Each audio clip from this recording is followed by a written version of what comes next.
한국을 향해 행패를 부렸던 이란의 행동, 그 이면에는 한국에 묶인 이란의 엄청난 돈이 있다고 하는데요. 그런데 이란의 일방적인 공격에 당하기만 했던 한국이 이란을 상대로 보복할 수 있게 되었다고 하죠.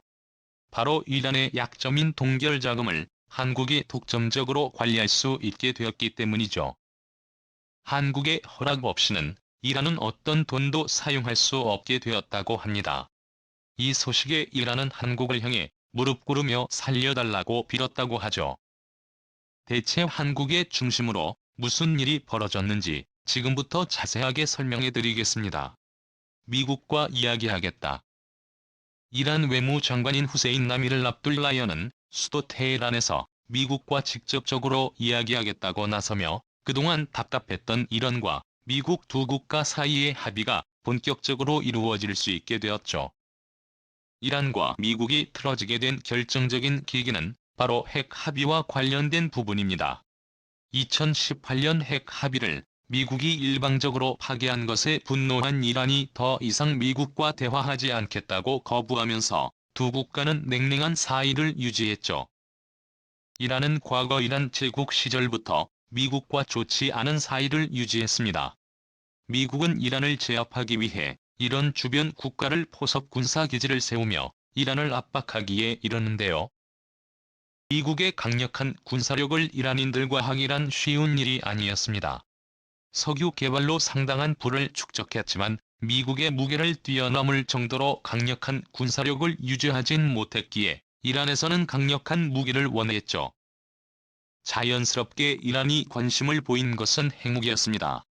미국 몰래 하는 핵 개발을 추진하며 미국의 감시를 피해 실험을 진행했죠. 하지만 CIA를 비롯한 미국 정보기관은 이란 핵 개발을 눈치채고 이에 미국은 유럽 국가들과 함께 이란에 대한 본격적인 제재를 가했습니다. 수출과 관련해 경제 제재가 들어가자 이란은 심각한 타격을 입었죠. 결국 이를 버티지 못한 일하는 미국과의 협상을 통해 포괄적 공동행동 계획에 서명을 했습니다. 제20회의는 이란이 유엔 안보리 상임이사국과 독일 등 주요 국가와 맺은 경제제재 해제의 협정입니다. 13차에 걸친 실무 협상 끝에 겨우 타결된 것으로 이란은 앞으로 핵무기 보유를 포기하는 대신 미국과 유럽의 경제 제재를 해제하는 것을 골자로 했죠. 모든 것이 끝나고 순조롭게 진행되는 것처럼 보였지만 미국은 협의 이후에도 새로운 경제 제재를 단행했습니다.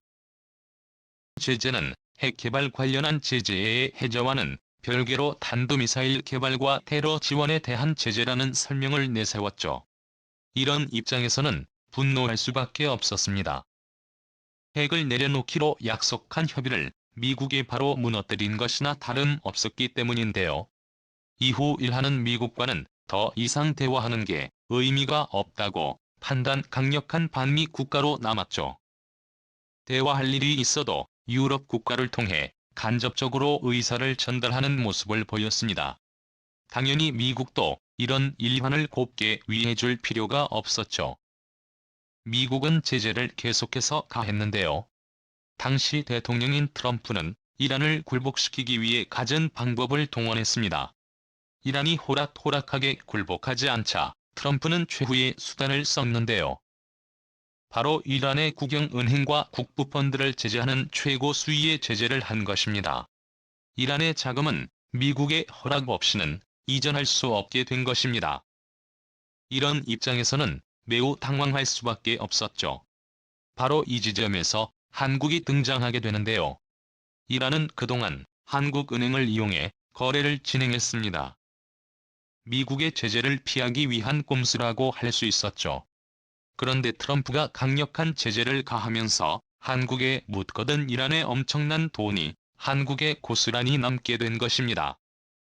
한국 입장에서도 매우 난처한 입장이었죠. 한국은 이란과의 사이가 나쁘지 않았습니다. 오히려 한국은 이란과 주요 교역을 하면서 좋은 관계를 쌓아왔죠. 이 한국은행을 주거래 은행으로 정한 것도 좋은 관계에서 비롯된 것입니다. 그러나 미국이 간섭하면서 이란에도 70억 달러가 한국에 고스란히 남게 되었습니다. 한화로 약 8조에 해당하는 금액은 이란에게 있어 정말로 중요한 돈인데요. 이 돈이 없으면 국정 운영에 지장이 갈 정도입니다. 미국은 요지부동으로 동결을 풀어줄 수 없다고 나서는 상황에서 궁지에 몰린 이란은 한국을 상대로 최악의 수를 두게 됩니다. 그게 한국의이어 납포 사건이죠. 이란 혁명수비대가 호르무즈 해협을 지나는 한국 개미호를 납치 이란의 반다르 아바스항에 억류되어 한국 선원들이 장기간 옹주되는 일이 있었는데요. 혁명수비대는 이런 정부와 관련성이 없다고 주장했지만 이 뒤에는 이런 정부의 입김이 다 있는 것은 누가 봐도 명백했죠. 결국 오랜 협상 끝에 혁명수비대에 납부된 우리 배를 되찾을 수 있었습니다. 납치 배경에는 한국을 협박해 동결된 자금을 풀려는 이란의 움직임이 있었던 것이 명백했죠. 납포에 이어 일하는 한국 기업들의 광범위한 제재를 가하기 시작했습니다. 이란 최고 지도자는 한국 가전제품 수입을 금지한다는 내용을 발표했습니다. 목상으로는 자국 산업을 보호한다는 이야기였지만 실은 한국을 협박해 동결 자금을 받으려는 수작이었습니다. 당연히 한국은 미국의 제재가 풀리지 않으면 불가능하다고 말하고 이란의 협박에도 불구하고 동결 자금을 넘겨주지 않았습니다. 이란을 향해 한국은 더 이상 압박하지 말라는 경고 메시지를 보내며 강경한 태도를 보여주었죠. 사실 한국은 이란과 미국 사이에 끼어든 피해자라고 볼 수 있죠.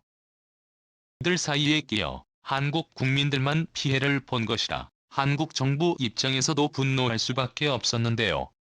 그런데 한국이 이란에게 당한 것을 한 번에 복수할 수 있는 기회가 생긴 것입니다. 한국이 동결 자금을 독점적으로 관리하게 된 것인데요. 8조에 가까운 금액을 한국이 손쉽게 얻을 수 있게 된 것입니다. 현재 이란은 다년간의 경제 제재를 받아 경제적으로 위기에 몰려있는 상태입니다. 핵 합의를 둘러싼 미국과의 기싸움에서 서서히 힘이 빠지기 시작하는 것이죠.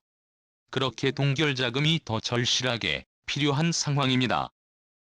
최근 일하는 유럽엔 분담금조차 낼 돈이 없어 연체하는 모습을 보였습니다.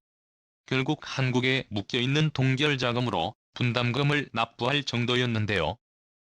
외교부는 보도자료를 통해 이란의 유엔 분담금 1,800만 달러 약 220여억 원을 대납했다고 밝혔죠.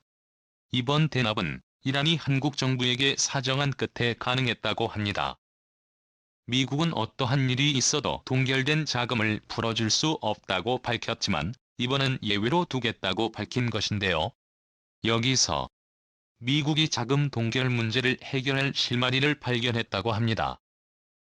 식적으로는 동결 문제에 대해 미국도 양보하기 어려운 사과하지만 우회적으로 이를 해결할 수단으로 한국을 떠올린 것이죠. 지자를 대상으로 후견인이 금지산자의 재산을 사용할 수 있듯이 한국이 일하는 대신에 8조에 가까운 금액의 대리자가 되는 것으로 까다로운 문제를 해결하자는 내용이었죠. 현재 오스트리아 빈을 중심으로 이란 고위 관계자와 한국 관료들이 동결 자금 문제 해결을 위해 치열한 물밑 협상을 진행 중인데요. 미국의 제안 덕분에 한국이 팔라는 돈을 손쉽게 얻게 된 것입니다. 이러한 입장에서는 당연히 자신의 돈을 한국이 관리하는 것에 굉장한 분노를 드러내며 이럴 수 없다며 항의를 했는데요. 그러나 핵 합의를 둘러싼 합의가 체결되지 않았고 미국의 태도가 강경하기 때문에 이를 받아들이지 않으면 당장 체결해야 할 청구서의 압박을 버티기 어렵습니다. 게다가 공교롭게도 한국과 소송 끝에 한국 정부로부터 730억 원을 돌려받게 된 이란 고위 가문인 다야닉과의 문제가 겹치면서 이란 역시 미국의 제안을 거부할 수 없게 되었죠. 다야닉가는 2010년 한국 기업인 대우일렉트로닉스 매수를 시도했습니다. 그러나 우여곡절 끝에 매수를 할 수 없게 되었고 이에 분노한 타이완, 이것은 국제중재를 통해 한국 정부에 배상금 소송을 걸었습니다.